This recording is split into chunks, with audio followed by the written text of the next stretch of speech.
Okay. Two right there, aren't they? Would everyone please stand for the Pledge of Allegiance? I pledge allegiance to the flag of the United States of America and to the republic for which it stands, one nation, under God, indivisible, with liberty and justice for all. All right.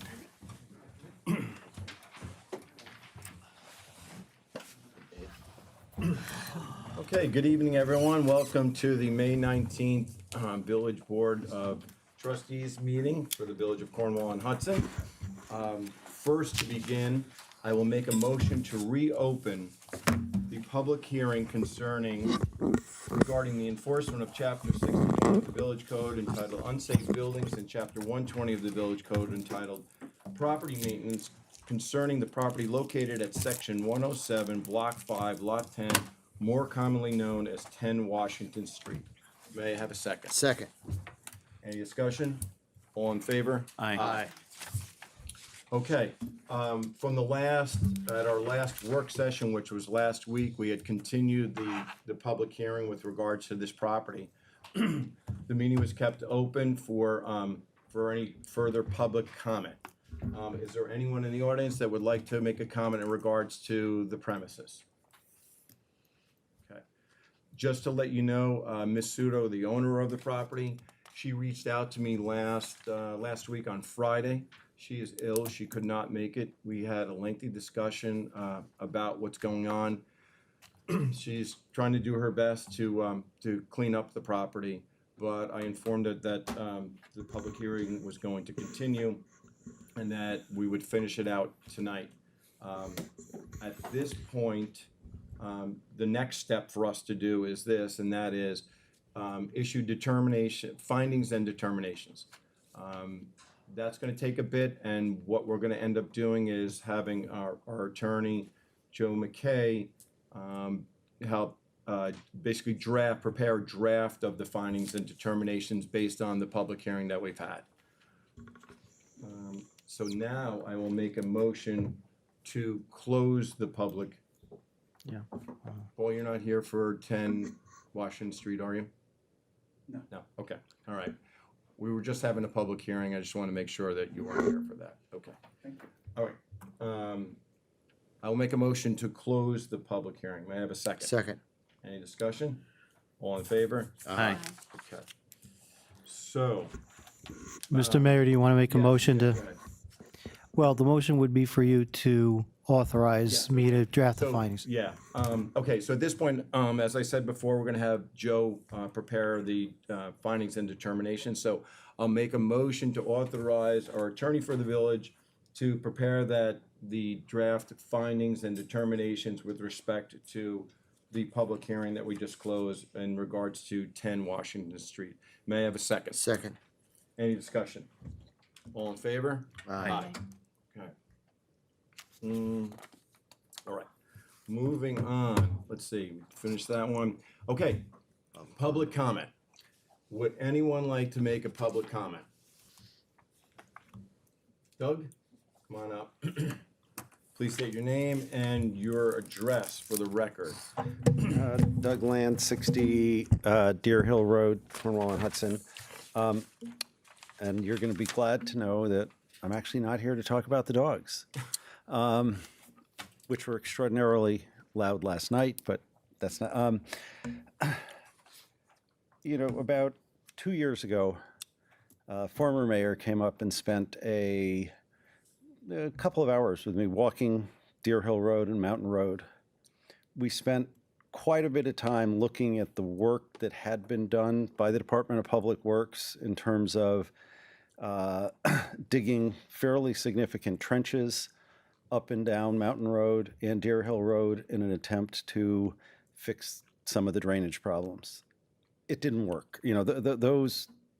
The attempt by, the team from DPW was, created in some ways more of a problem, in my view. At the time, he assured me that the village engineer was going to be looking at the entire hydrology of the Deer Hill and Mountain Road and again, this was 2 years ago. It was July 2023. Again, he assured me that after the engineer working with DPW, that they would actually meet with some of the residents to kind of explain what they were going to do, and so that we could at least understand and have some input. Because, and I think that my neighbors are here for the same reason, although we didn't really coordinate our comments, so I hope I'm not saying all the things that you were going to say. A lot of what's happened up there has actually made it worse. You know, kind of building small culverts has just diverted water and made things, you know, the problems, exacerbated the problems. And I can tell you, having lived for 30 years now, even Mountain Road, a lot of the problems which led to the flooding along some of the residences on Mountain Road only happened after, and Dave, I don't know when the last paving of Mountain Road was done, but it was actually caused by that. You know, because for 20 years, we really didn't have much of a problem with, you know, the off flow, whether it wasn't, it's called crowning, whether it wasn't crowned right, whether or not there were, the hydrology studies weren't done beforehand when the culverts and some of the barriers were put up along Mountain Road. They actually made the problems worse. I know you're going to spend a lot of money, and I think, and the clerk can resend it, or I can resend it to you. On April 19th of last year, I sent a fairly extensive letter to the entire board with photographs. I actually had an engineer that I paid for come up and look at it. Just, it was very short, you know, it wasn't I didn't have him do a study. I just asked him to come up and we're not going to fix the problem by having our DPW go by with their excavators and dig giant ditches along the side of the road. That's not the answer. But again, the mayor promised me 2 years ago that the engineer was going to actually undertake a hydrology study, undertake a drainage study, and come up with a plan that he would go over with you, with the community before. And I know that at the meetings that we were at over at Munger, you said it was on the plan, and you and I have talked about it, that it's on the plan to get it done. I guess I'm really hoping that the engineering, the hydrology, all of that is at least shared with us before all of a sudden we see a bunch of excavators up there and just starting to do it all over again. Because, again, my experience is the last 2 times both Mountain and Deer Hill have been paved, it's actually made the problem worse, not better. So again, I really would ask that, again, former mayor did promise that he would sit down with the residents before they actually started, kind of explain what they were going to do, get our feedback. And I would just ask again that the offer that he made be shared, you know, be followed up on. And that included, one of the things that we talked quite a bit about was not just putting another 6 inches of, you know, asphalt on top of what's there, because that's what started to make it worse. I can tell you, when all the paving was at grade, it wasn't as bad as, you know, I think the last time, or maybe the last 2 times they've paved it, they haven't ground it, they haven't excavated it, they just put 4 to 6 inches of asphalt on top. It's not worth the investment. I know you're going to spend a lot of money. We're gonna grind. This is the time to do it right. Are you talking about both Deer Hill and Mountain, or just Mountain? I'm specifically talking about Deer Hill because it's where I live. But I've also, because I have to basically go up Mountain Road every day, I really think both. And again, particularly on Mountain Road, it was so obvious that so much of the drainage issues and so much, and then a lot of the icing issue because of the way the water, it changed the flow. The last time it was paved, it completely changed the way when it, after it snows, whenever it melts, it now melts across the road and then refreezes. It didn't used to do that. You know, so something happened. You know, I'm not an engineer. Something changed about the way the crusting and the hydrology, and which is why the engineer I talked to said, it's pretty complex. It's not like, you know, you can't just call a paving company and say, yeah, put another 6 inches of asphalt on this. It actually needs to be really thoughtfully engineered with a, you know, and I, if you want, I don't like to file foils. I don't think I've ever filed a foil with the village. I'd be happy to look at the studies if you'd share them with us. If you'd rather I file a foil, I'll do that. I don't really care. But, I think, I just hope that you as a board also are really looking to your engineers for the appropriate study before you start sending folks up to do the work. I got a question for you, Doug. Sure. At 60 Deer Hill Road, are you on the high side of the water? I'm at the very highest point. So I actually have never had anything, unlike my friends next door. I personally have not had any flooding. The only time we had any flooding was on the July storm, a couple of years ago. Right. And that everybody did. So Right. But but I will say this, Trustee Carnwright, we used to have no issue at all. And then about 2 years ago, Dave, I don't know, you dug the trench along on the opposite side of the street from us. And then all of a sudden, we actually did start getting a lot of really kind of drainage in a way that it never had. We never had a problem. And all of a sudden, there was a trench along the opposite side of Deer Hill Road. And that created a kind of an unnatural flow. There was kind of a natural flow. And the same thing along Storm King School. Again, that's now been trenched along Deer Hill Road. And we get standing water in there all the time in the trench. And again, I don't know if that was part of a plan, if the engineers said you had to do that for some other reason, but it would be really great to understand the overall plan. I don't know if Pignataro and Deutsch looked at that or not. Yeah, that, Dave, any insight in regards to Pittengarrow and Deutsch in regards to, well, I know they were working on Mountain. the culverts and so forth because of the FEMA project. But in regards to the hydrology and any other drainage beyond that? Haven't got, are they teed up to look at that? The engineer right now is working on so many projects for us, including the FEMA, USDA, as far back as Hurricane Ida. We're still dealing with all of that stuff. I mean, Yeah. it's how much can we, and how long do we want to let it go? Yeah, I think I'm sorry, Doug, if you're done, and I know Paul wanted to get up there, but I'm gonna talk to it. Okay, well, it's exactly the question that Dave just raised, exactly the question that I'm concerned about. It's like, I know you want to get it done, and I'm just afraid you're going to do it wrong without that study. Yeah, Thank you. Understood, thank you. Paul?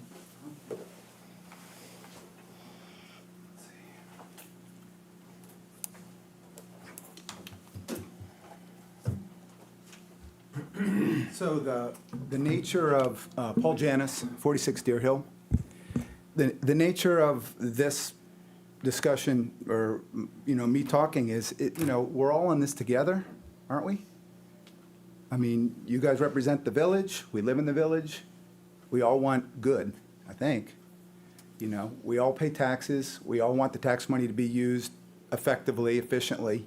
We don't want to waste money. So that's what this is about. It's not about being a pain in the butt, not about being squeaky wheel. It's not about trying to get more. It's just trying to say, this is very important. I mean, where we are, I feel like I am on the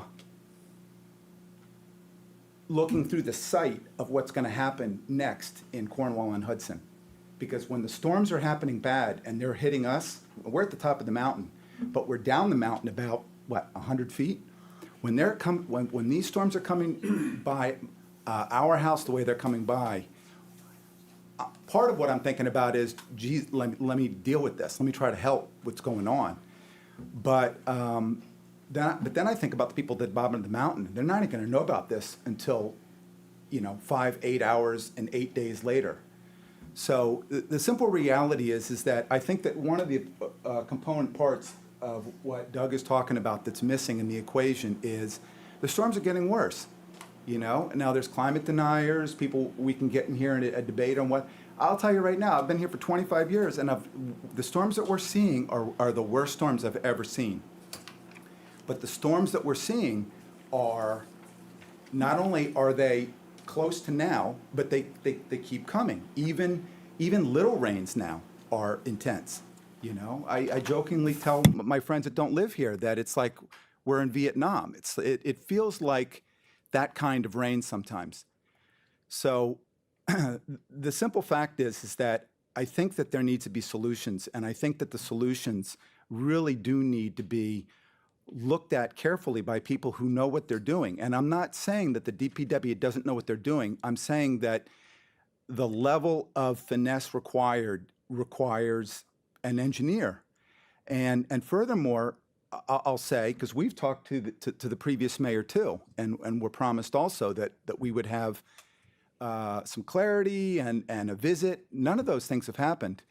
That I'm surprised that nobody comes around. Like, come to our address during the storm. You will see for yourself. Don't wait until the storm's over. Come in the middle of the storm. I will be out there in a raincoat with a hoe in galoshes trying to do what I can to manage the erosion that's happening.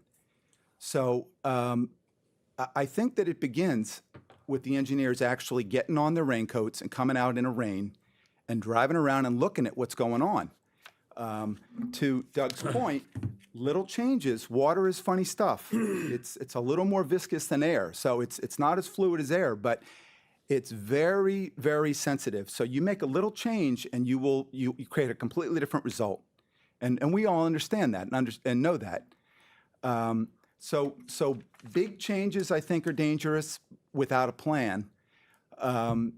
And my attitude, what I would counsel and add, the thing that I've really learned, so I feel like I've become a student of this entire situation. The thing that I've learned, and it's in watching, it's in talking to people that are actually good at this, and there aren't a lot of them, and it's in reading, is that our biggest danger with regard to water is speed, is velocity. That's the worst thing. You have to find ways to slow the water down, because when water is moving slowly, it's not destructive, but when it's moving quickly, it'll take anything out. It'll erode, it'll knock down, it'll push over. So I believe that one of the simple core tenets of whatever the solution is we need to find a way, and I said in the last meeting, I got the meetings mixed up, thought it was tonight. Tonight's meeting was last week, I was there, was that, you know, nobody's talking about this, but retention ponds, we need to find a way to slow the water down. And I'm thinking about other people now. Up at the top of the mountain, retention ponds won't have too much of an effect because it goes by us. But retention ponds do have the ability to slow down the volume of water going down the mountain at one time. So I would offer that as an important idea. But what I want to do here is, when we met numerous times with Mayor Gagliano on the phone, in person, we talked about having a visit. I was hoping it was with an engineer, and that we could, and I would prefer it in a heavy rain, in dark of night, so they'll see. But if it was going to be on a nice blue day, I was going to present to them cold photographs that we've taken during these events. And the idea was to say, this is what we're dealing with. Like, today, there's nothing here. The grass is green.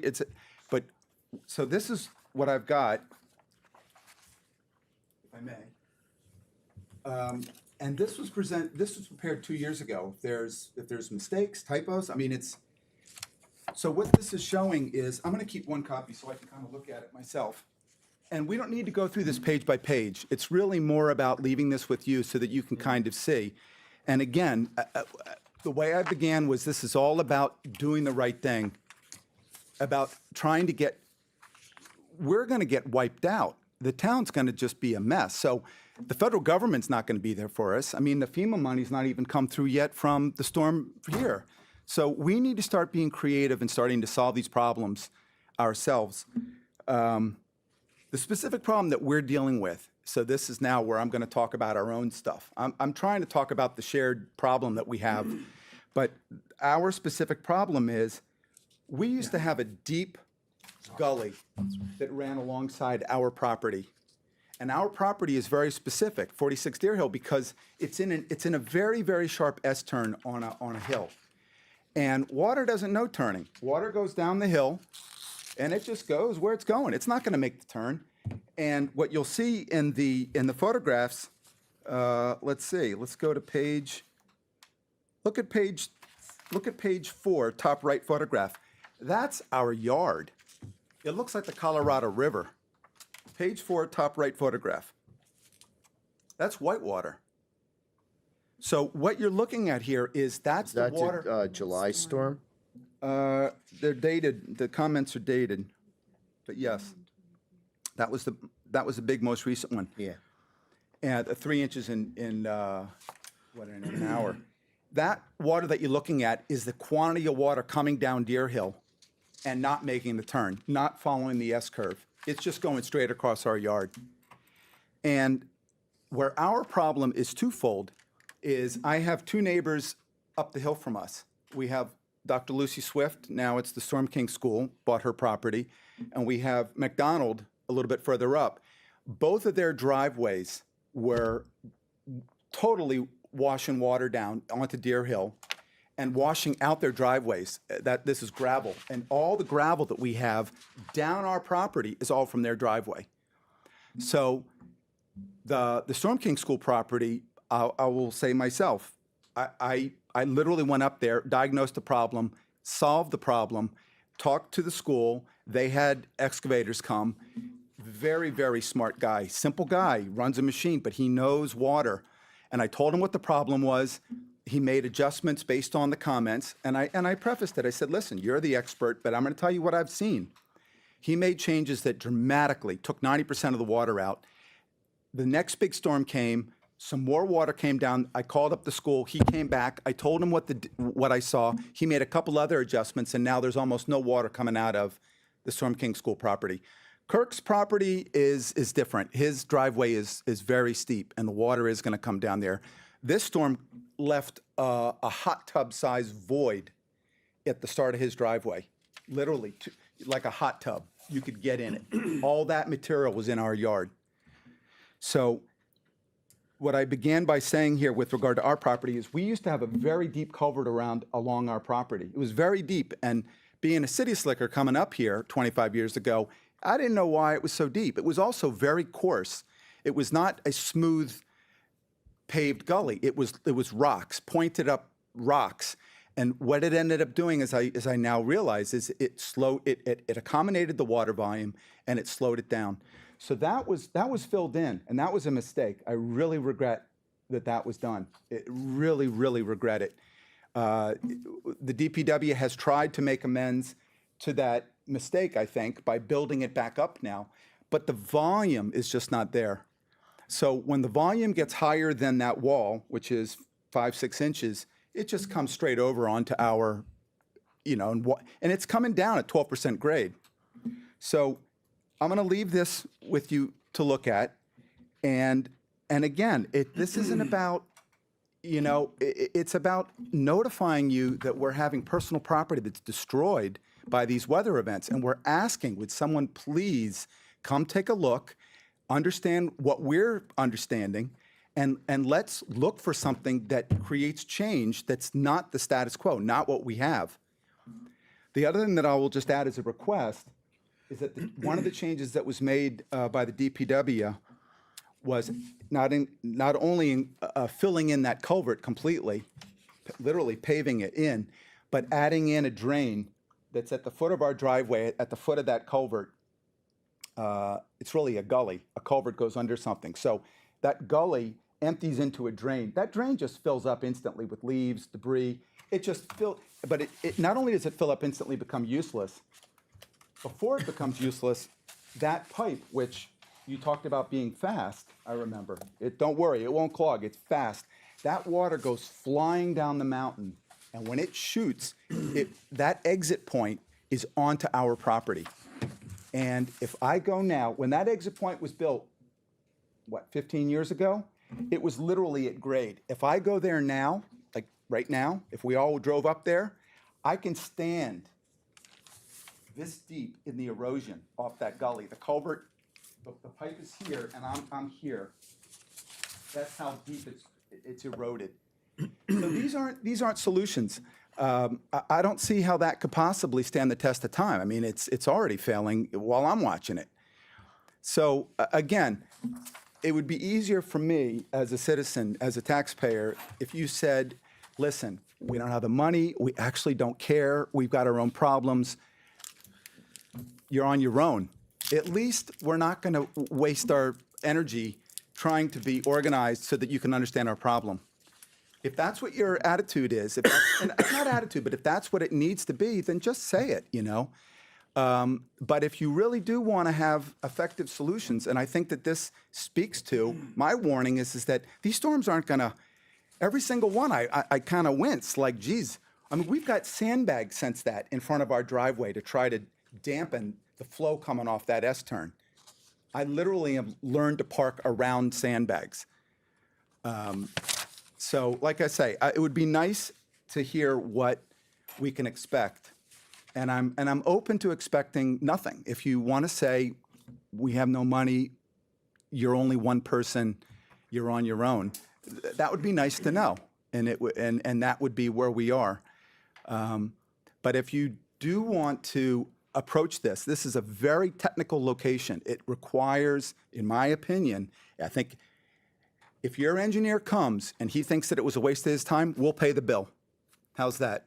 It requires a consult with an engineer to look at this thing on site and say, okay, you got a problem here. I mean, there's something, we got to do something about this.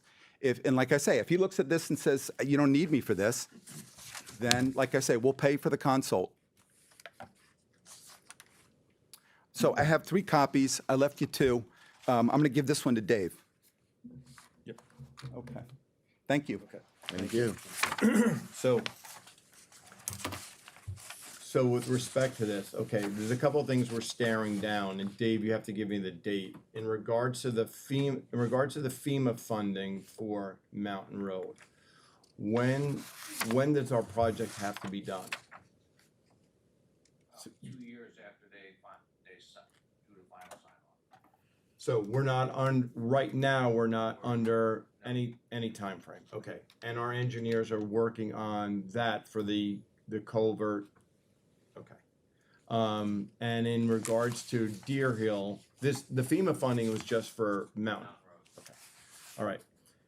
And so what this means is that is that right now we were intending on repaving Mountain Road and Deer Hill because we didn't think we were going to have most of the, well, backing up. In regards to the FEMA work that has to be done, we don't think all of it's going to be done this year, most likely. Some of it, Dave is estimating 5 to maybe 10% of the stuff would not be done. And most of it did not have to cross the road, so we wouldn't have to rip it up. Deer Hill Road is finishing the paving that you had already done about half, Dave, the remainder of it. So what this means is basically is that I will meet with the residents, but just understand that Deer Hill Road and Mountain Road will not be paved. But this is not completely my call. I'll talk to the rest of the board, because right now the reason why we have it on the agenda tonight is because in order to get the paving done, it has to be queued in. It's got to be scheduled, and with respect to Mountain Road, that has to be scheduled in August, prior to school starting. And we know that the FEMA project's not going to be done. Deer Hill Road can be done afterwards. So I've got to talk to the board about it. And you know what? Is it anyone on any of the Well, trustees? Deer Hill Road's in the CHIPS plan, right? Yes, but in regards to the CHIPS plan, Dave, can we hold over the funds, the CHIPS funds? Okay, so we can do that. And you have any other question? Anybody have any comments? And that's being milled. That section's being milled, correct? It's going to be milled or paved, just paved. Deer Hill, Deer Hill paving, just paving. drainage work, paving. Not being, So they were not gonna mill it, they were just gonna pave on top. As of right now. Again, this was exactly the opposite of what former mayor told me. Doug, that's why I'm addressing it, okay? So, did you have any comments out there? Just that it's obviously there's two interrelated issues. One is the surface quality of the roads, which are rain independent. So as people drive, a common source of concern and complaint from residents all throughout the village are the quality of the roads as they drive on them. But obviously, if you're gonna, so that is its own concern, and that is the thing that we're trying to address through paving. But obviously, shedding water and making sure that it's cambered correctly and that there's berms on the side that are appropriately placed, and all of the other aspects of water shedding and preventing freeze in the winter, et cetera. Separate plan, but that's why we're driven. That's why we're looking at the paving as its own, separate, not exactly separate, but as a priority issue, since it's during rain events that the problem arises. Could I That make said, a comment, Bill, based on what you just said? sure. Do I need to stand there? Uh, I can No. yeah, project no, my voice if I'm you like. happy to. Yeah. I just think that it's important to see that the paving is an opportunity. Absolutely. Not only is it money that you're spending, Yep. and if money grows on trees, then we'll just spend more money later. But it's an opportunity to actually do the tuning. If you Yep. take the paving out of the tuning, you're left with corrective measures. That's all you've got. So it seems to me you'd be crazy to not involve the paving surface component of the road work into your global solution for this problem. And again, what I'm trying to underline is that this isn't just a pot-marked mountain road problem. That's not what this is. And this isn't a pissed off customer, which I'm not even pissed off. It's more frustrated and afraid of the next storm. This is a ticking time bomb. This is gonna bite us in the butt. If you look at the storms in North Carolina that happened, I mean, this could really hurt this town in a bad way. So I think that given the topography, which is the correct term, we are variegated, extremely hilly, very, very contorted terrain. We need to take this terrain seriously. It's part of the beauty, it's part of what we love about this place, but we need to understand that it's critical that we really honor what we're dealing with here, because it's a ticking time bomb. And the next storm could be anytime. Any hurricane that's starting to form in the Gulf could be the next one. Understood. And I totally get how interrelated they are. I was trying to explain where the board's thinking has been and where DPW's thinking has been in terms of why we're prioritizing paving over the complete and holistic drainage solution. Well, I wasn't Not- suggesting that you weren't all right. saying that, but what I was suggesting is that if you really want to solve the second part of what you said, why would you ever take the arrow out of your quiver that could actually do half of that, which is the camber of the road? Yeah, and just recognizing the mayor has said, yes, we can do both, and we can be holistic about it to the extent that we're able to get the funding in place and use the funds that are available to make sure we're solving at least part of the problem.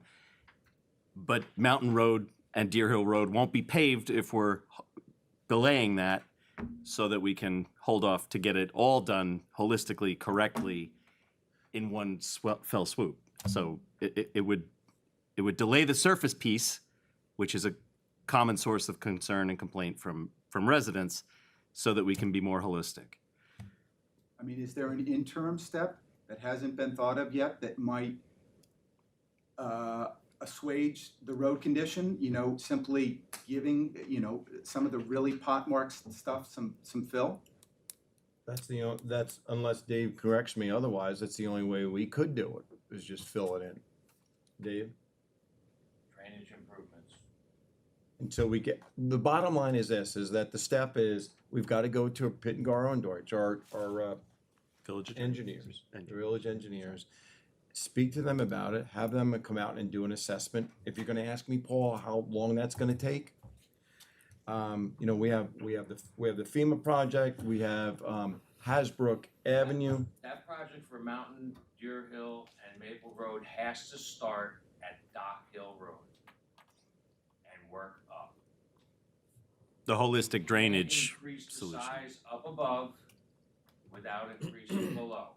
Because you're only gonna transfer the problem to somebody else's property. So it has to be reverse engineered going up. That's why that's gonna take a long time to get it done the way that we're talking about. Well, the clock is ticking. The storm happened 2 years ago or 3 years ago, I can't remember. What I'm saying, and I could be wrong, I don't think I'm wrong at all. This is just the nature of things. This is what we're gonna be seeing from now on. So it has to be done if we wanna take this seriously, or we don't do it. I got it. So look, I think at this point, I think the board has to have more discussion about it, but I'm inclined to put off the paving of Mountain Road and Deer Hill Road until we have Pittengarrow and Deutsch. We've got to meet with them, actually have them to come out and take a look. The thing that I said earlier, and I think it goes right And by. actually, hold on one second. And then I gotta find, one, we gotta find how much that's gonna cost, and then two, how long it'll take, and then three, an estimate on how much that's gonna cost. So if I had to estimate this whole thing, we'll just, throw a year or 2 years out there. I'm assuming a year, at least a year. To get shovels in the ground uptown on that project. What's that? You still How long haven't. is it taking the town to get shovels in the ground on their drainage project on Roberts Road? 10 years? They haven't yet. They're in the ground now. They Okay, started- today. So I'm just saying, I'll entertain, Not- I'll not Hasbrook, though. I'll talk to the board, we could talk offline at our work session. But I get your point, and Doug, I get your point, but the reality is just, if we go down that road, then it's not gonna be paid for at least a year. Go ahead, Doug. Just, and again, if you prefer. Yeah. Can you confirm that, again, this is just shocking to me, because again, in July of '23, I had assurance from the mayor that he was meeting with the engineers to start this discussion. And I have a correspondence and so what it sounds like, that never happened. I have no idea if it did or it didn't, Doug. I wasn't part of those discussions. I was part of everything else except those. But it sounds like the town engineer has never given, well, again, Well, he this is fully the only assessed thing that's Mountain most Road. surprising to me. I don't know. I can't tell you what they assessed and what they did not. I don't know. They assessed Mountain Road. Culvert, right? Am I right, Dave? I mean, I don't wanna get, yeah, not some of it. The part that fell under the FEMA work. Right, I knew about the FEMA, I was talking Yep. more about a broader kind of, Probably not. again, that's why I'm just surprised. Yeah. But I don't wanna speak for Jim, cause he usually got done what he said he was gonna get done. Yeah, so that's why I don't know, and I don't know if that's in the back of the queue of what Pittengarrow and Deutsch was doing for us. We're doing for us, excuse me. So, Find out tomorrow. I well, mean, this is a big project. This isn't, again, if you were to approach it, I think properly, it's a really big project. It's not just a project. And no, it's a lengthy project, it's an expensive project, and it's a long-term project. But it's Got it. also a very challenging project, and it's gonna require a lot of resources. So I'm much more of a realist. If the answer is, we don't have the money, then, we can kind of just deal with it. Paul, I can't tell you if we don't have the money, because I don't know how much it's gonna cost. So I get what you're saying, and I've already promised to you that we're gonna talk about it at our work session next week, more in depth, okay? I mean, we're right And next then- door to West Point. I fantasize about getting the Army Corps of Engineers. We've got a general on the town board. Why can't we get some butts and elbows here from an How engineering do we just school? get our engineers first? Why don't we do that, Paul? I will get online with Pittengarrow and Deutsch, okay? But please, I want the board to discuss this at our next work session, because you just came to us about it. I have to even check to see if Pittengarrow and Deutsch have even queued this up in regards to the number of projects we have given them, okay? So I will find that out. We will discuss it at our next work session. I will speak to Pittengarrow and Deutsch to see, one, when they could do this, two, how much the project would be, the holistic look at Mountain Road and Deer Hill Road. And if it's something that's not within, if it's something that's, we don't think that's within, our fiscal budget, I'll let you know. But let me just get started, all right? And I know, Doug, you express your frustration because we don't know at this point whether or not it was started with Pittengar and Darch. I will find out. I'll send you a copy of the correspondence I Okay, had that's- with the mayor. That's fine, that's fine. So let me take it one step at a time, all right? Any further public comment? Okay, thank you. Thank you, Doug, thank you, Paul, appreciate it. Moving on, next up is the monthly department reports. Okay. Eileen, I know after we do these monthly department reports, you're gonna be first up, okay? All right, thank you. So for the treasurer's report, for April, the monthly water report, the village is $178,758.17. The town was $193,613.53 for a total of $372,371.70. Warrant number 5, in the amount of $514,128.22. The year-to-date revenue or expenditures were as follows. The general revenue fund revenue was $2,678,927.08. Expenditures equal to $1,309,503.49. The water fund revenue was $1,123,802.62.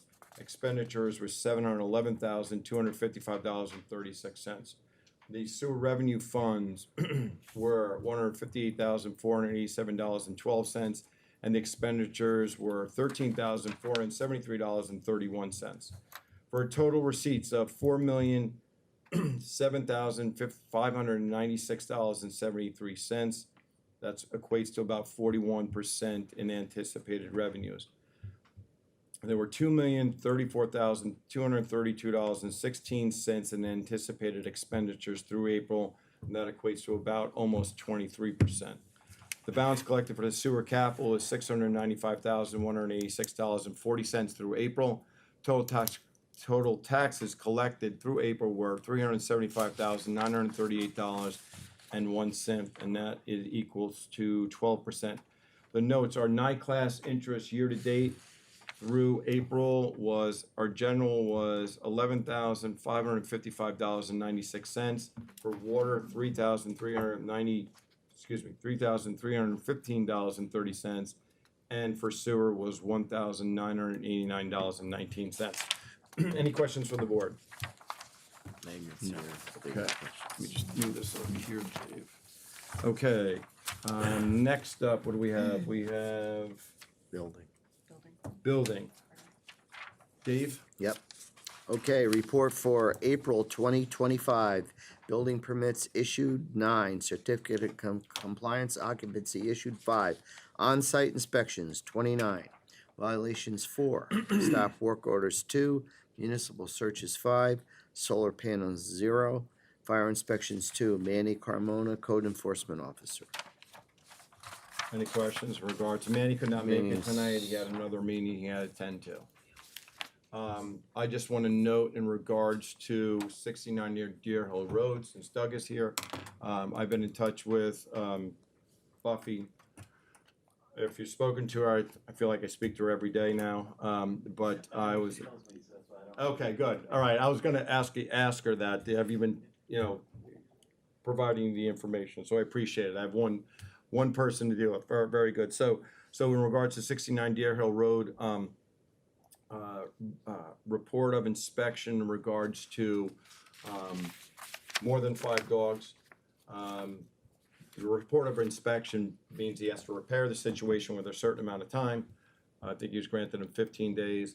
The attorney for the village is working along with the code enforcement officer to provide the summons and complaint concerning the barking dogs.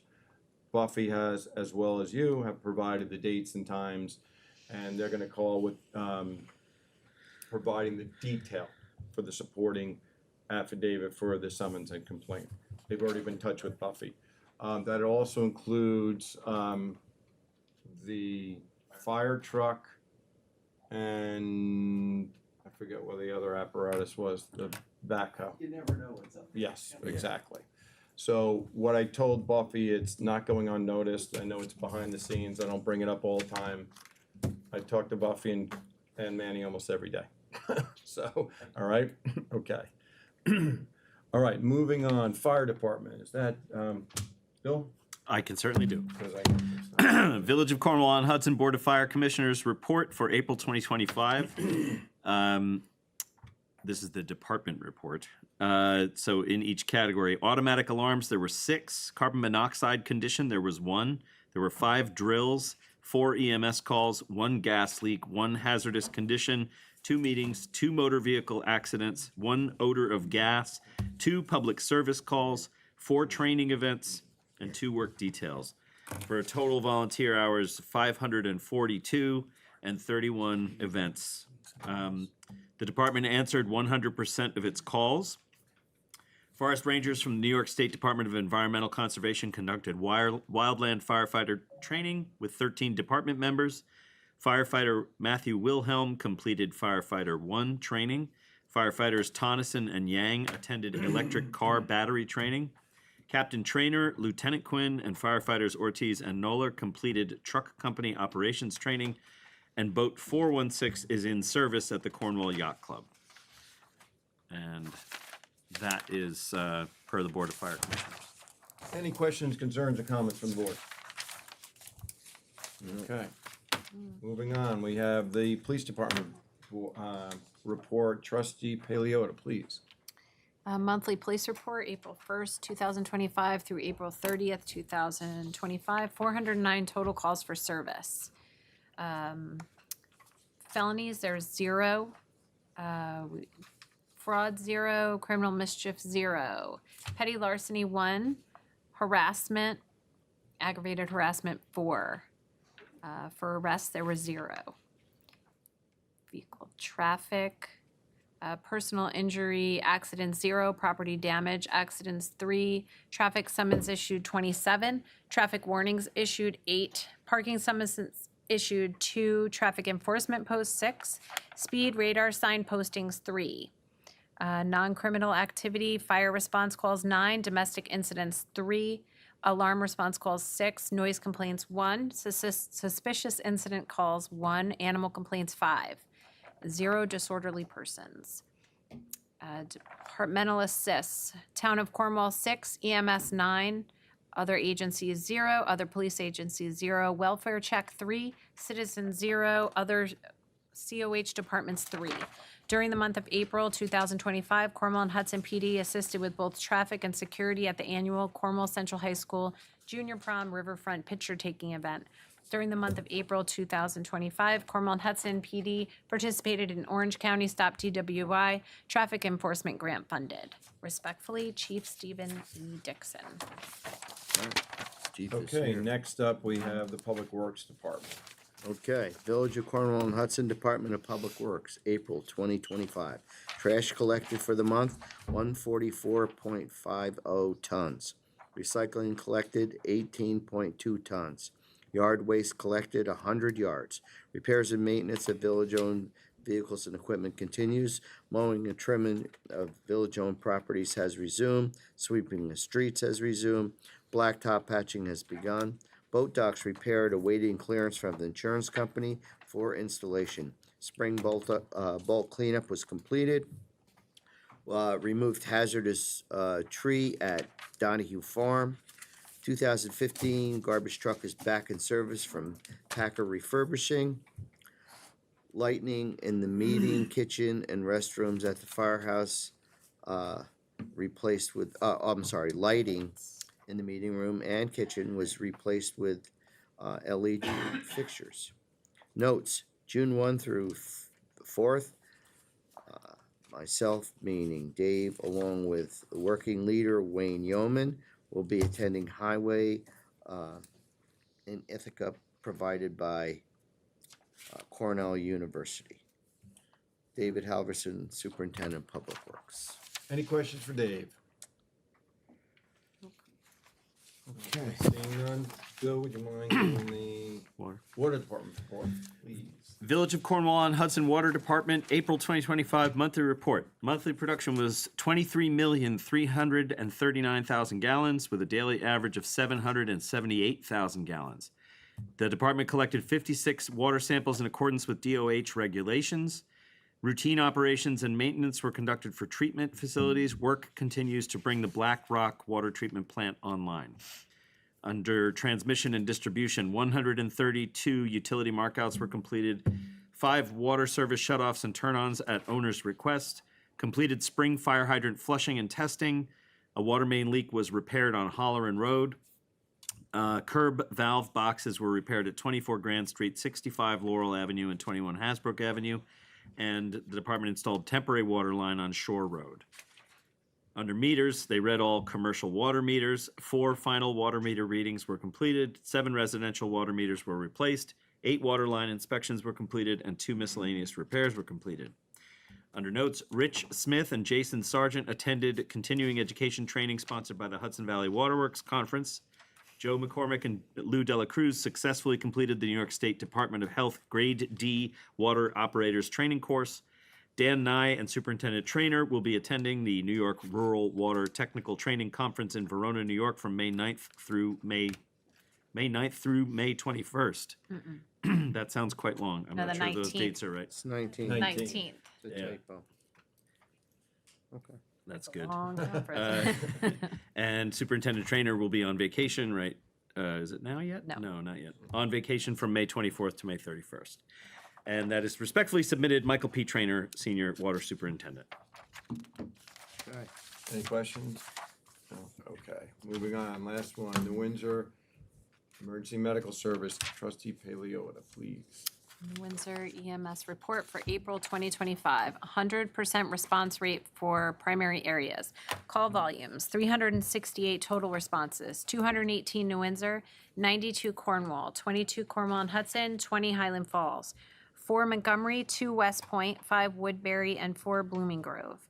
Response times, 7 minutes and 1 second for New Windsor, 6 minutes, 8 seconds Cornwall, 6 minutes, 18 seconds Cornwall and Hudson, 7 minutes, 29 seconds overall total. No vehicle accidents, all vehicles in service and operational. 1 staff member injury, fall is back to work. 1 new paramedic hired, 1 volunteer EMT hired as full-time EMT.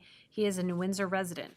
Draft bylaws presented to membership for approval. CPR classes held for Cornwall and Hudson and Cornwall Fire Department. Independent Living is seeking a new mental health provider that the last one no longer works for them.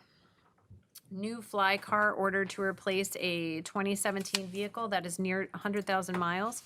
New Windsor Fund Drive was sent out and has been successful. Funds will go towards paying for the new heart monitors. New patch being designed for agency. Cybersecurity issue resolved with the IT firm and lawyer, no further exposure. Agency insurance adopted and valid till April 2026. As always, reach out with any concerns. Michael Big, Chief. All right, any questions for Mike? I could relay to him. Seeing none, okay. Next up, we have resolutions. So before we introduce this, I'll give you a little background, and I'm gonna ask Eileen to answer some questions. So, as you remember from the work session last week, an artist by the name of Allison McNulty spoke with Buffy Health in regards to replacing Vivian Collins's art structure near the corner of Bayview and Dock Hill. So her structure is called a Hudson Valley Ghost Column, and which I'll just read the introductory to that, and that is, it's a series of site-responsive structures built at sites around New York State that respond to the history of the Hudson Valley and are constructed from materials important to the region's geological, social, and industrial past. Each structure is dry stacked on the site and made as a unique meditative response to its context. So the ghost column is made of Hudson Valley bricks, essentially, as indicated, dry stacked. We spoke about this at the work session. We had some questions. Buffy reached out to Ms. McNulty She answered some of the questions. When I spoke to Buffy this morning, she couldn't make it, so Eileen agreed to come here to answer any of your questions and concerns about the structure. So I open it up to the board. Eileen, you can sit there if you want to come up. It's completely up to you. Okay, so trustees, questions for Eileen in regards to the structure? I have a question. My worry is it falling. I know, I read that it says somewhere in here that the top of it can fall inward. My concern is that kids are going to try to bump into it or push on it, and I wanted to be sure, because 8 feet was pretty high. I wanted to be sure that those top bricks aren't gonna come tumbling down. I mean, they would have to, the method that's used for dry stacking, a lot of walls and stuff are done that way. They would have to, I mean, if they got up on a ladder and really tried to push and intentionally did it, anything could be. The one thing, and since we've had the public art for the past 5 years in town, and the ones last year for the last year, we haven't had any vandalism at all with any of them, which, we're happy with, so we don't anticipate any there. But the bricks get stronger as they go up, the way that they're stacked, and then the ghost part is put in there. By the way, after this, you have to forget what it looks like. Wait, what was that, Eileen? There's 6 pieces of art this year. Okay, And this is the one that's in the village, and we haven't told anybody else what the other pieces are. okay. And stuff, so, we talked for the way that the structure is. I mean, if they got up there and started pushing them off the top one at a time, one layer, but if they were standing in the middle of it and started pushing, they would not be able to. No. Because of the way the friction is and the way that the bricks are This is held stacked. together with friction, gravity, bottom is solid, bricks could be pushed in at top. Okay. So just, and I forgot to introduce this is all part of the Upstate Art Art weekend, weekend, July which is July 17th to the 21st. I forgot to introduce that, so go ahead. What was the duration, does it say? So the 4 Froebels that you see, the one at Dock Hill, Walden Savings Bank, and the 2 that are at the Town Lake, they'll be leaving Mm-hmm. in June. And there's 5 new installations coming, and then we're flipping out the one that's on Bridge Street. Okay. One of Vivian College. And I advised the board, Eileen, that one, the steel plate that's there now, Dave is gonna unbolt it. Apparently, Vivian could just pick the thing up with her one hand. It's that light. That's what Buffy was telling me. Then we have to remove the steel plate because she wants to build this on the ground there. The second thing we would do is we would put some sort of, no, I'm not gonna call it fencing, Chain or something. chain around it and a sign. I know she expressed in her email that she'd rather not have a sign. Yeah, we told her that's not an option. Yeah, I dealt with at Reese's for both the village and the town last year. And the one requirement that the insurance company had was that there has to be it doesn't have to be one that obviously those little chain fences anyone can step over. right, But it gives the appearance of a no trespass, right. which for insurance purposes, then, you've gone over, so there'll be the sign, and so we've told her there will be, around it, and a sign that says, And don't touch. correct me if I'm wrong, Eileen, does the Chamber of Commerce provide insurance? We're getting insurance in any case because Doris already advised me today we can get an additional policy. It's very inexpensive, Right, but, it's about $50, and I've already Yes. talked to Tamika about both of them as well. okay, When I talked to Jimmy, okay. when we first started this a couple months ago. The chamber doesn't, because the village and the town are accepting the works, Hmm. since they're on your thing, so we don't provide, we have insurance. Yes, From okay, the same company, from yes, donations and everything else. yeah, So okay. it's all, there is, Thursday night, there is the kickoff fundraising cocktail party. Friday, there'll be an event between the village and the town that we're coming up with now. And then Saturday and Sunday and Monday will be navigated through the town. We'll have a map where everything is, where restaurants are, where, everything else, when people come through here, they can see. And we're working with the King Art Center to, see some of the Hmm. theirs, they can see ours. And stuff.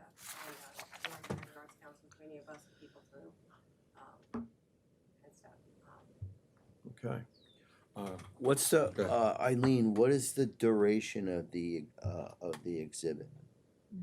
Last year, it was a full year, but, Oh. this year it's more than likely just to go, into winter, probably November, Okay. into December. And that was, because some of them, will hold up through the winter, where This would, but. the ones that were there did. And, there was supposed to be one in here that, one of them that's going by Rings Pond has a floral part to it, that goes onto the sculpture.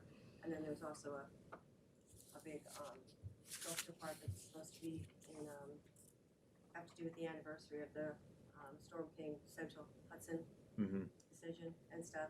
And you'll be hearing about that, and that'll be part of next year's thing, where it'll be more about nature and, Okay. and stuff like that. So we have to shorten the windows when things will grow and not grow and Got it. stuff like that. Any other questions for Eileen? Okay. But it's gonna go, first one's gonna start at Quaker, at the Yes. Quaker Friends House, Mm-hmm. and come all the way down to Dock Hill. So Okay. you But can this go- is the only one for the village? It is, because you guys go to Donahue Farm, know to Donahue, Park. you know, there's not enough room at the gazebo. Walden Savings Bank is private, so the only place is Dock Hill, where you know, Did you ask Walden about. the savings in regards to changing out that exhibit? They know this one is leaving, Okay. and they are considering whether or not. Okay. We could end up adding another one that'll go there, but, Got it. Okay. Okay. So it's I'd like to see them put another one there. But, all right. I will speak to. I can't There's remember. 156 locations around the Hudson Valley this year. Okay. that we're No, part of. there's a new gentleman there. Is he retired? Might say goodbye. Where? Yeah. No, at Walden Savings. Oh, The new manager or assistant manager. I met him. Okay. Any other additional questions for Eileen?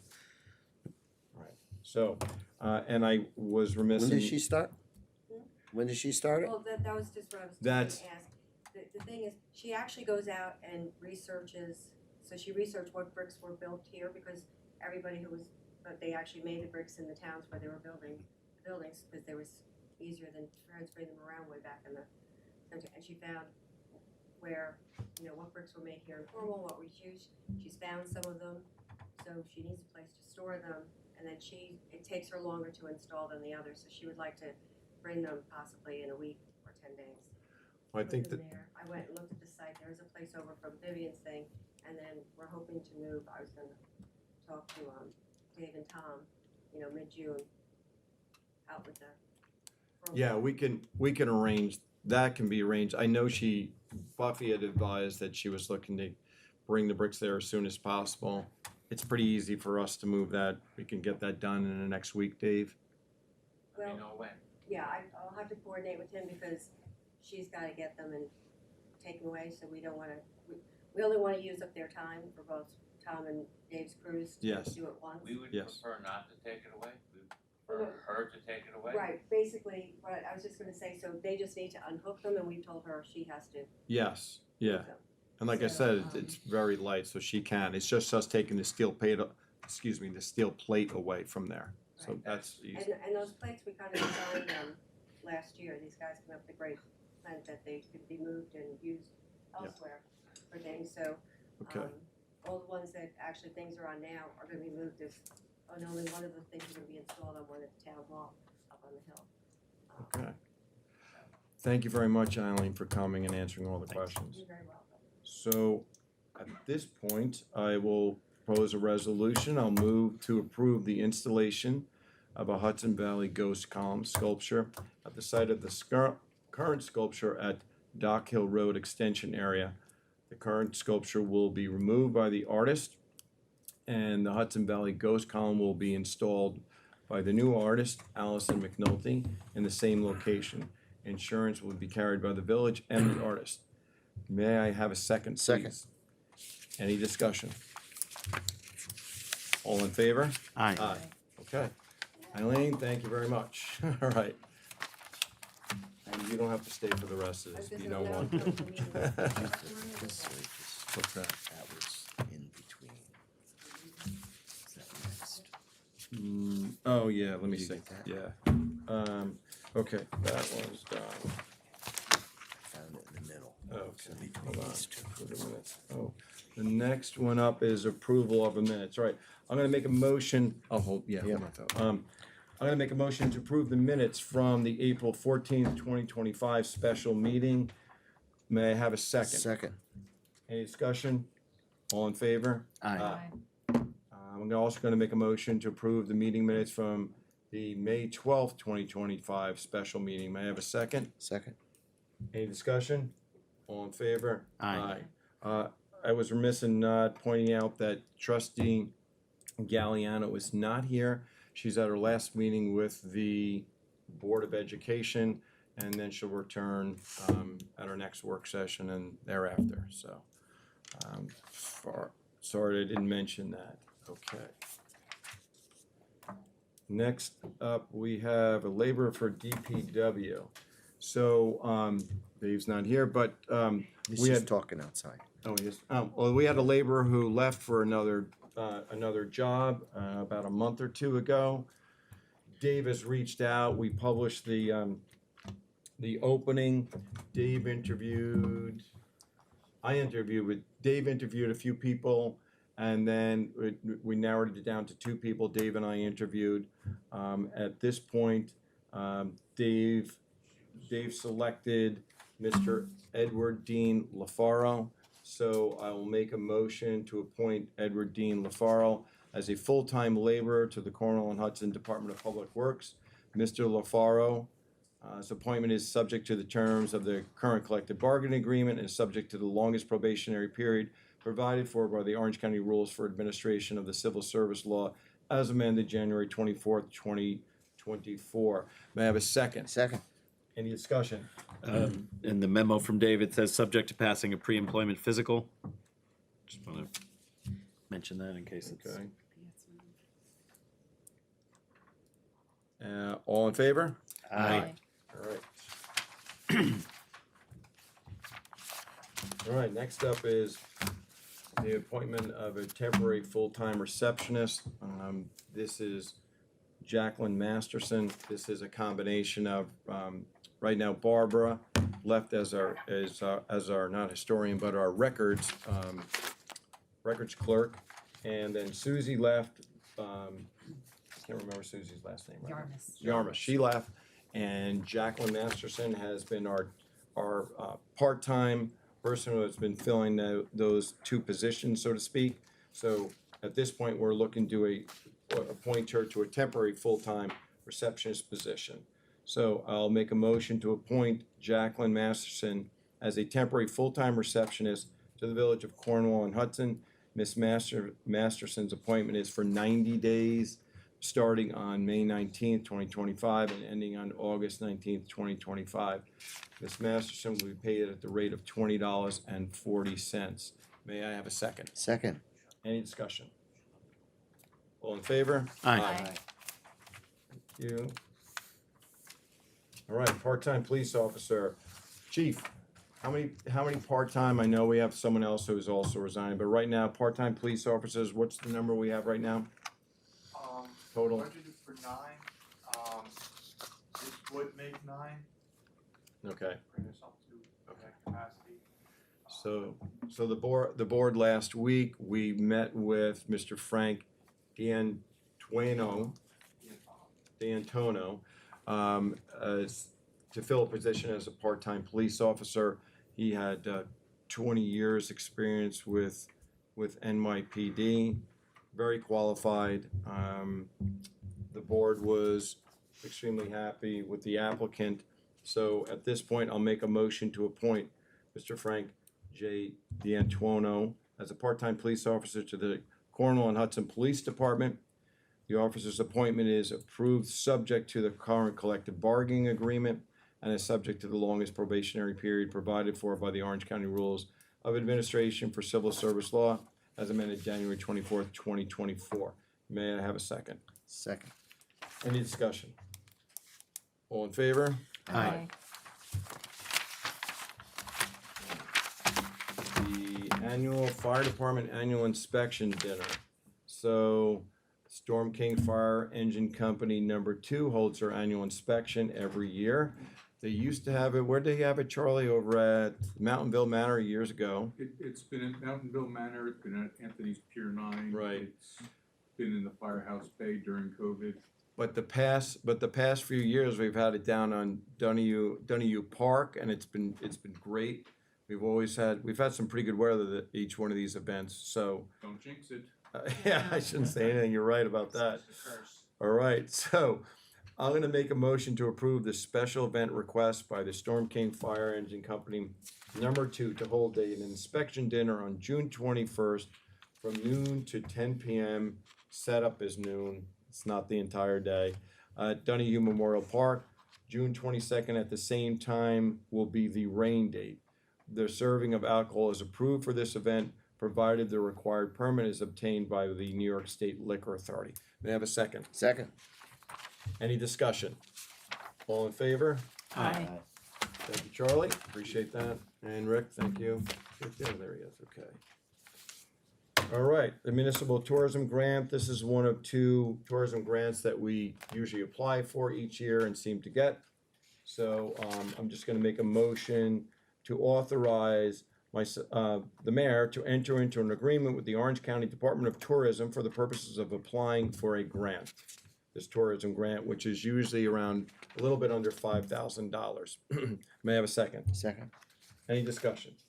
As in prior years, I will lobby to ensure that this grant is used in a way that I believe might maximize the capacity of our tourism dollars to attract new patrons and new visitors to some of the events that our capable Special Events Committee and Fire Department and other organizations put on throughout the year, and some of which are fundraisers. And the more new funds we might get in for those things, the more we can contribute to things like the management of Fire Department and Donahue Farm and so on.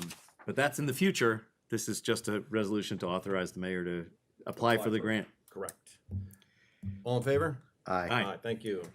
All right, next up, we have the New Windsor IT intermunicipal agreement.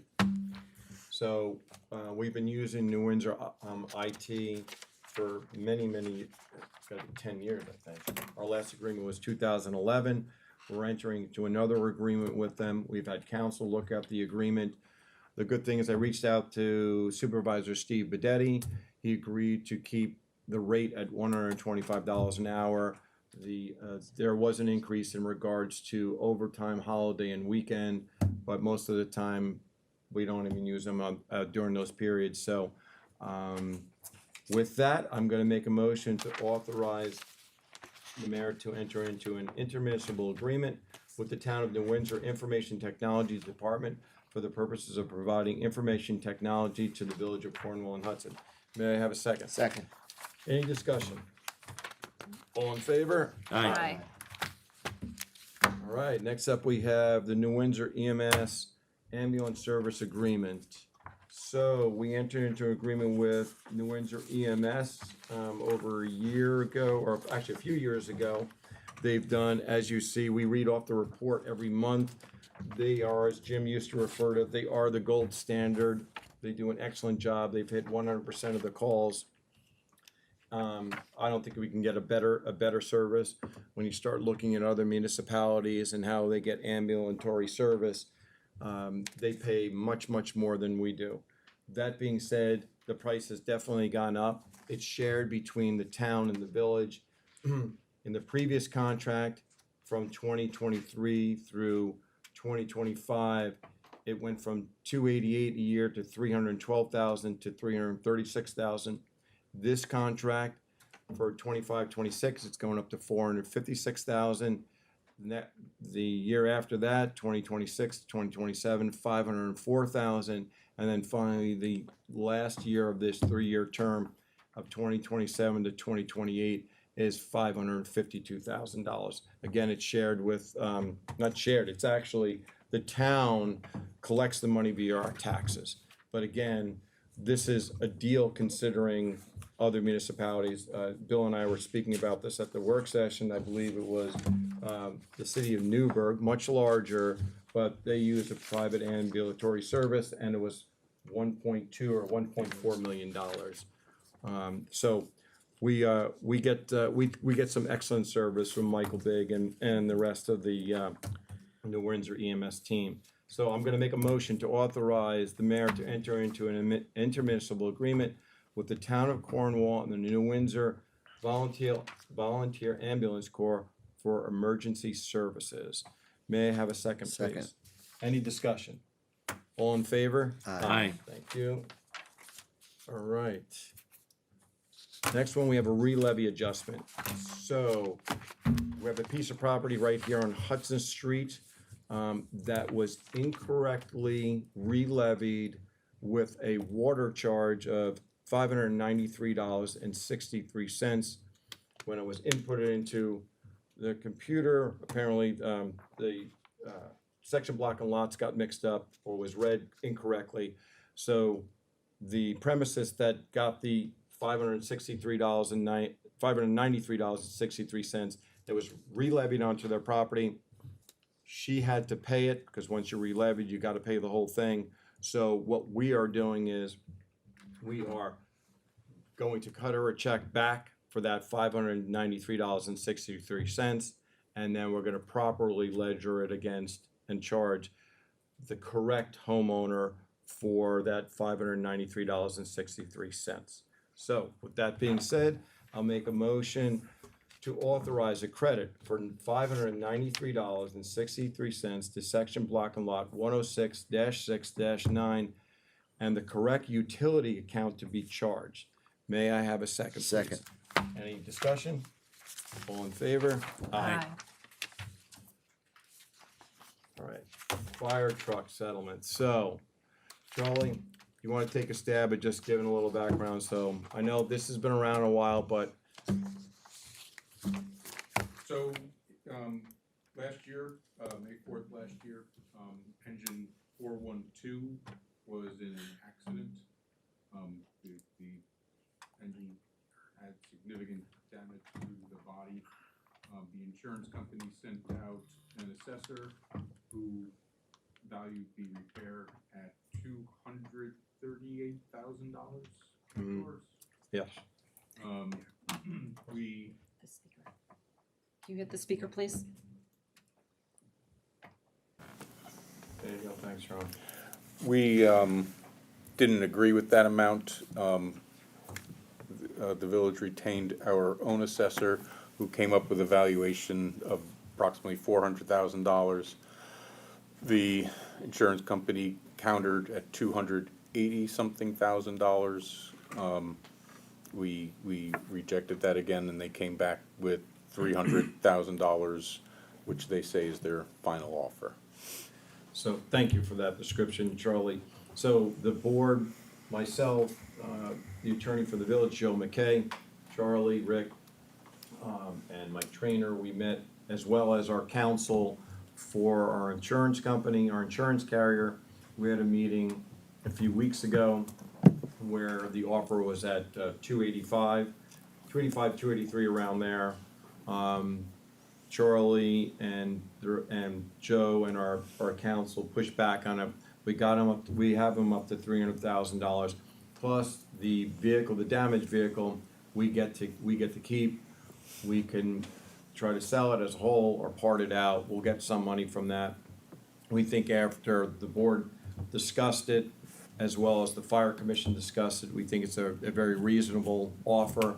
Those monies will be used to purchase, if you remember, we are purchasing a new apparatus which will be delivered December of 2026, Charlie? Correct. Okay, so, and that cost is 1.2, Charlie, about One, that? $1.3 million. 1.3. Okay, so those monies will be used for that. So, that being said, I'll make a motion to authorize the mayor to settle a claim with Glatfelter Claims Management concerning the damage to the village's fire engine number 412 in the sum of $300,000. May I have a second? Second. Any discussion?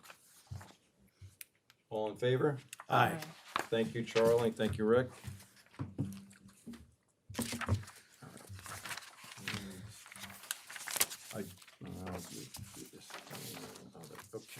Now, moving on to other business. Trustee Brain, why don't you give us an update on the EV charging station? Happily, yes. So at the most recent communication from Integra Energy, which is the third party that we've contracted with to project manage this, along with Central Hudson and a local electrician, they have said that they would like to target the end of June to install the 2 charging stations, one at the municipal lot and one down at Donahue Farm. We've all reached agreement as to a location at Donahue Farm for the single, each of these will be a single stanchion with 2 plugs coming off of it. And that location's been okayed by Central Hudson. At the same cost that they quoted, we moved the one at Donahue Farm from one place to another to accommodate some other infrastructure. And they're all good. Cost remains the same. We will likely trench it. We'll ask our DPW and or water departments or in tandem in some way to create the trench so that it is custom to the space in the way that we would like to have the trench lying.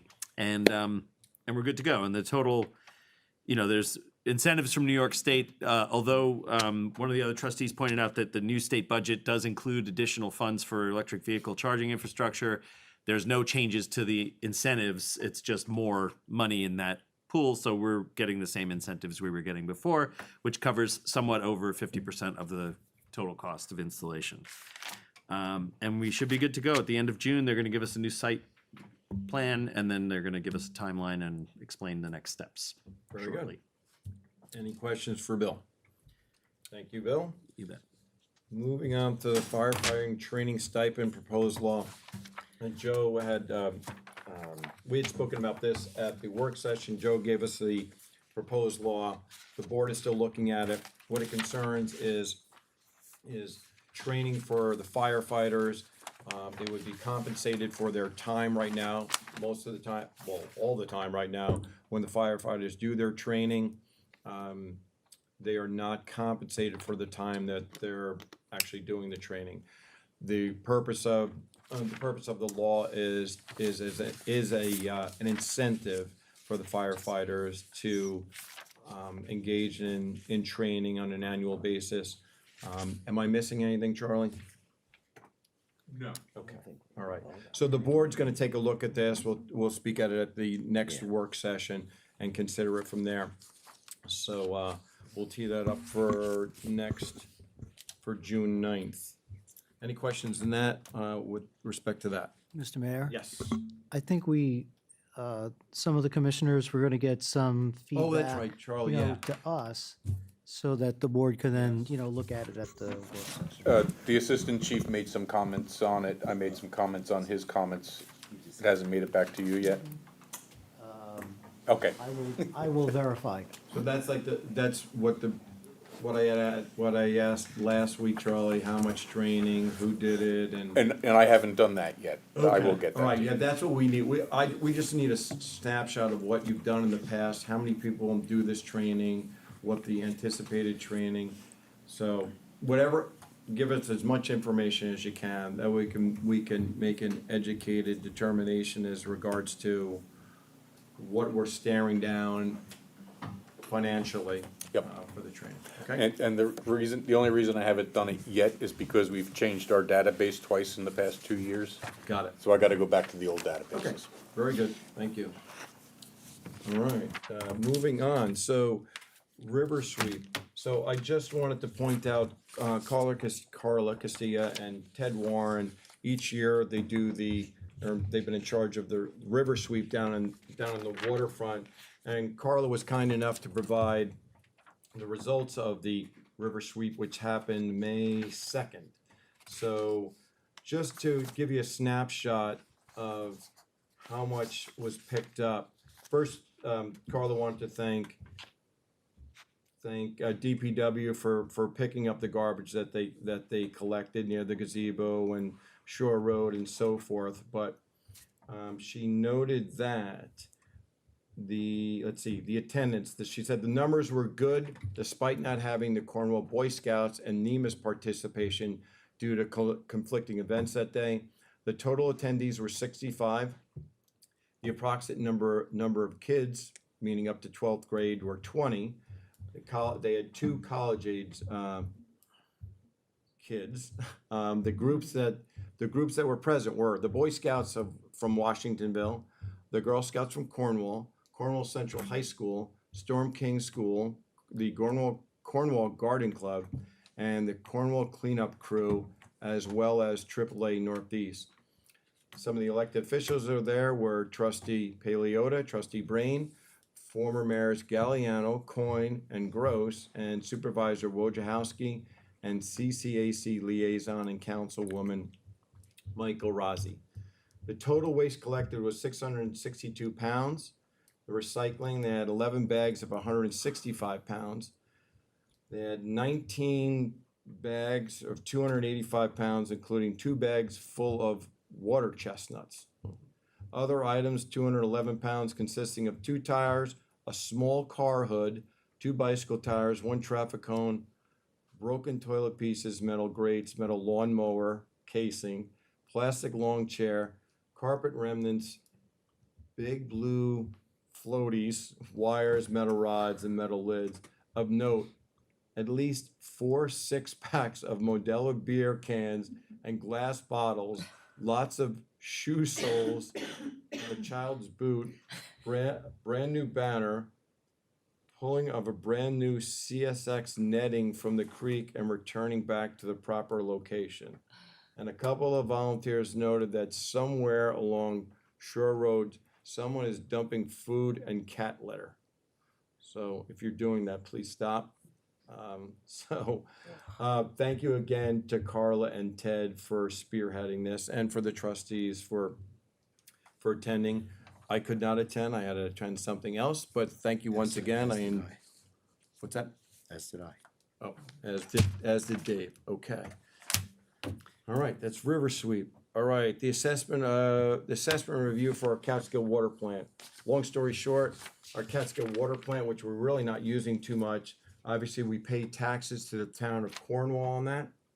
So we had that plant assessed many years ago, and what we did, that was back in 2017. We took some time, we found a new company to assess the Catskill Water Plant for the purposes of grieving the taxes. So it's all about timing. So we engaged the company, they're assessing the water plant to see what it's valued at. And we already authorized the attorney for the village to file the grievance with the board. And if we get the assessment in on time, then we can go before the board and try to reduce our tax outlay to the town. Counselor, am I missing anything? No, I have seen, John First from my office has been working on that. I have seen a draft, so I know it's, the office is following up on it, and it'll be filed. Okay, so you think we'll have the That I cannot opine. I'm really not we're filing the sure. application, but we're not we may not have the appraisal. Right. So what that means is if we don't have the appraisal on time for the day that we have to go before the board, then that means it gets pushed off till next year. And that's where you could grieve the tax. Well, we may be able to supplement it. Oh, I don't want to yes. guarantee Got it. that, but if we get the application in on time, we may be able to supplement it depending upon how soon thereafter the Board of Assessment review meets Right, and whether they're willing to accept it. okay. All right, next up is we already spoke about Mountain and Deer Hill Road paving. The water sales to the town of Blooming Grove. If you recall back on around April 11th, the town supervisor, Rob Geralman, contacted the village. They had a significant amount of leaks in their town, and they needed some emergency water. We agreed with them that they could purchase water from us at the commercial rate of $22 per 1,000 gallons. They no longer need it. Over that time period, Mike Trainer, our water superintendent, advised that we sold them about 475,000 gallons. It was trucked back and forth, from here to town of Blooming Grove. and we made about $9,000. So as again, you know, we're water rich. We're still gonna continue. I spoke to the supervisor, Geralman, last week, and he would like to continue the ability to use our services for emergency. So we already authorized our attorney for the village to draft a intermunicipal agreement. He's doing that. We're not in a rush to get it done right now, but that will be the template if for Town of Blooming Grove and, you know, the Windsor or whomever needs to purchase water on an emergency basis that can be used. And we have an initial draft. I do have to modify it somewhat, get some more details from my trainer, but shortly, I know the emergency, so to speak, is passed, so we'll get to it. It's on the list, and hopefully, you know, by the next meeting, we'll have something for the board to review and act on, or at least authorized to be sent out to the Town of Blooming Grove's attorney for his review. Okay, very good. Next up, we have, unfortunately, the resignation of a Cornwall and Hudson Special Events Committee member, and that's Dominic Cordisco. Dominic sent a letter to the board back on April 25th, and he said with regret, he's resigning from the Special Events Committee. It's been his privilege to serve alongside Mike Trainer since 2017, when they showed E.T. down at Donahue Memorial Park, our first movie on the Hudson. And he also noted he appreciated the support and the efforts since all who have supported their efforts since that time, including the Board of Trustees under 3 different mayors. He said he's especially grateful for all the work, time, and dedication that was generously given by the Trainer family and the Quinn family, and to the members of the Storm King Fire Engine Number 2. They were there cleaning up after everyone else has gone home. I shot an email off to Dominic, and I just advised, I said, with great regret, we received your letter of resignation. You, along with Mike and the Quinn families and Storm King Fire Engine Number 2, have been stalwart supporters of the Special Events Committee since the inception, and from my vantage point, grew the committee into what it is today, and a reason for residents, no matter the age, to gather together for a fun time. And while I told him I wish I could plead for you to stay, we respect his decision, and I just said on behalf of the village board and the community, I can't thank you enough for all of your hard work and long hours you put into each function, making the Special Events Committee a huge success. We truly appreciate your dedication, sense of community, and volunteerism, and something that continues to make Cornwall and Hudson a special place to live. So I said, your schedule permitting, we hope to see you at the upcoming events. And I found out that Dominic said he is still going to volunteer to help out Charlie. Is that correct? That's what he... That's what I understand, but he didn't resign to me. I know He I know said he's a busy guy. movie set up for the rest of this year. He said he will help. Okay, very good. Last 2 items. The drinking water source protection program.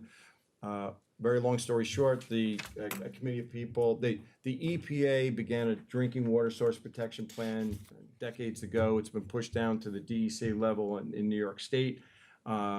Pursuant to the law, a committee has been meeting over a year, along with what's the name of the company? I can't recall the company. Well, we've come up with a draft plan. We had some comments on it. We've had some comments on it, and their next step is we have to have a public hearing to advise the town and the village what exactly the drinking water source protection plan is. Essentially, it's identifying where our water sources are, what's affecting our water sources, affecting the groundwater. Could it be runoff from a street during the winter time, using salt? Could it be a brownfield that's near the water source, various things. It's all mapped out. Our next item is to have the public hearing to describe to the public what exactly what we're doing and what our plan is going forward over the next several years. We can't do this by ourselves, the village, because our water sources are all outside of the village. So it's going to be a combination of help with the town of Cornwall as well as the surrounding towns in order to protect the water from being contaminated and so forth. But more to come when we have the public hearing. We're waiting for the town. We're trying to have it at the end of June. It may get pushed into July. I just wanted the public to be aware of that. Last item, the Donahue Park dock pilings. The tortured history of, for many years, for 30 years over that, the Cornwall Yacht Club has assisted us for free in putting in the dock pilings to put in our boat dock.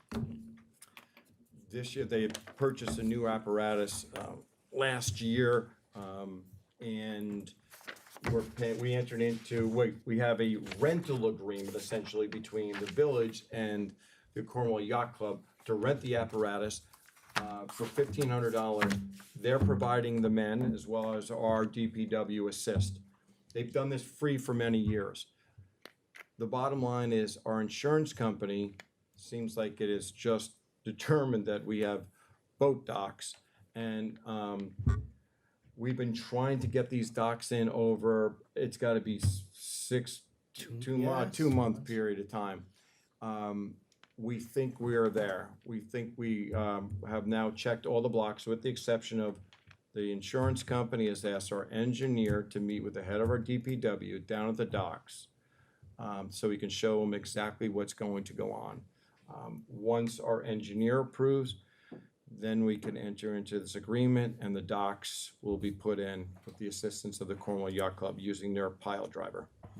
So hopefully that will be done by the installation. If we get this agreement in place this week sometime, hopefully we can get the docks in the following week, but no guarantee. All right, home stretch, public, any additional public comment? Yes, Doug. I just actually wanted to make sure everybody knew we have a guest here. Oh, yes. And Lori, luckily, in some ways, I mean, I guess you all know what it means to run unopposed. She'll be running unopposed as our county legislator. So given the redistricting, Lori will be our county legislator in Goshen. So just want everyone to know that Lori's here, and we'll be Welcome, representing Lori. the village in starting next year in Goshen. So welcome. Thank you. Thank you, Lori. Thanks for coming. We appreciate that. And just one question, so your district's gonna include The village of Cornwall and Hudson. and Highland Falls, right? Yeah, well, it'll stay with all of the town of Highlands, village of Harriman, and then the village of Cornwall and Hudson. Okay, very good. Well, thanks again for coming. I got 2 out of 3. All right, any additional public comment? Hearing none, seeing none. All right, so for information, let's see, May 20th, you have the Cornwall Central School District budget vote tomorrow. Then on May 20th at 7:30, the planning board meeting here at the village boardroom. May 26th, the village offices are closed for Memorial Day. The Memorial Day parade begins at 10 o'clock. Dave says he's going to come in on Memorial Day and put the pilings in. That's what he. Be nice. All right, You'd be down for that. June 1st, we have Riverfest. What years, is it 27 years or something? Over 25 years. Riverfest on June 1, down at Donahue Memorial Park. June 9th, we have the Village Board Work Session. On June 10th, the Village Board of Fire Commissioners meet. June 12th is Cornwall High School Senior Prom. June 14th, the Folk Festival down at Donahue Farm. June 16th, the Village Board meets again, and then June 27th, the Cornwall High School graduation. And the last thing was this. Last thing I not just full. want to follow up on is, remember, the Camp not full, Olmsted, right? the day camp, registration is good through June 16th. I keep bringing it up to encourage people because we're not having our summer camp this year. And we have a flyer up at the front desk. Okay, alibis, any alibis? Or do you mean board comment in general? Or do you mean? I was gonna go to that if I missed Okay. anything. Yes, okay. So, board comments. Let's start with Lori Beth. I just wanted to mention, at the river sweep, it was it sounded like a lot when you just read it off, but in reality, there wasn't that much to clean up, we were told, because the Cornwall cleanup crew does such an amazing ongoing job. We sure had things to pick up, but it was much, much less than it ever was, what was explained to us. And it was actually a lot of fun. Just being down by the river is great, no matter what you're doing. So that was a good time. And I just wanted to mention Dominic. He'll be sorely missed on our committee. It was great to work with him, and we'll miss him. All right. Trustee Breen. Yeah, I was going to echo what Lori Beth said. The Riverkeeper Sweep, the cumulative efforts over the years, not just of the Cornwall cleanup crew in recent times, but also the fact that the Riverkeeper Sweep keeps annually happening. A lot of the sort of perma-trash has been found and cleaned up, which is fantastic. And hopefully they'll figure out a way to keep that effort going and find expanded to new horizons where there's still stuff to be picked up. Maybe cat litter and food on Shore Road or whatever it is. I didn't mention this last time we met. I think was Superintendent Trainer from the Water Department sent us a water quality report a week or two ago, or a couple of weeks ago, I guess, and I looked through it. It was fairly brief, but very interesting, and I just want to thank him for that. And then Donahue Farm status, just real quick, a few projects that have been going on there was some trees that were dropped off have been milled into slabs and planks. The DPW, thank you for taking care of 4 problem trees that were leaning over the barn. And the Donahue Committee intends to plant some new trees in the future. The wedding planning is ongoing and events happening. The June 14th, the Folk Festival, as mentioned, for your information. Oh, and camp, the day camp, there's a hope from Donahue Committee that, I think the intention is to have people dropping kids who are coming in for the day camp, since the camp will be running, 5 Points Mission will be running their camp at Camp Olmsted. The intention is to drop local kids off at Donahue Farm, and they can walk across the field through the woods. There's a trail through the woods. And so the Donahue Committee is just coming up with a traffic flow plan for how people will come in and leave without impeding traffic on 218, but they'll present that to the board before they get going on that. And otherwise, that is it for me. All right, thank you. Deputy Mayor Cartwright. We're gonna miss Dominic. One of the things that he and Charlie and Mike did was to steward the project to purchase the screen that we have now, which is really fabulous. When you go down there to see a movie, it's really first rate, and he was a mover and shaker in that event, and so we'll miss him. I know he'll be around though, so he's not leaving Clark Avenue, so that's it. Well, I've spoken enough. I have no other comments. Thank you, everyone. Thank you for attending. I'll make a motion to adjourn. Can I have a second? Second. All in favor? Aye. Aye. Thank you. Thank you.